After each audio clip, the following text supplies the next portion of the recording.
Hi, I'm Jenna from KidSpot, and today we are going to make our very own rocket to the moon using just a plastic bottle and a few craft supplies.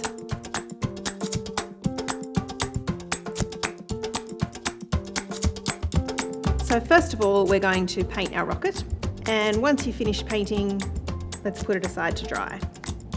So now we're going to cut out a cone to shape the top of our rocket. First, trace a circle using this plate here, and once we've traced it, we're going to cut around it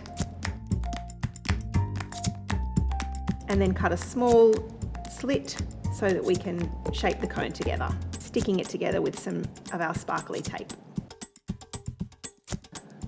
Now we're going to cut some fins out of this red card to form the base of the rocket. Once we've cut out our fins, we're going to attach one straw to each of them with a little bit of glue. And just squeeze it in and then put it aside to dry. And then we're going to do the same. We're going to attach our cone to the top of our bottle rocket, again with some glue. And now I'm going to tape these straws onto my bottle using the sparkly tape. Okay, so now it's time to send our rocket off to the moon. This bit can get a little bit messy, so it's probably good to have a grown-up around, and if you've got some safety goggles, then pop them on.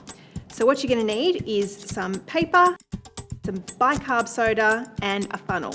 So take your paper towel and add your bicarb soda, and then you want to roll it up like a burrito.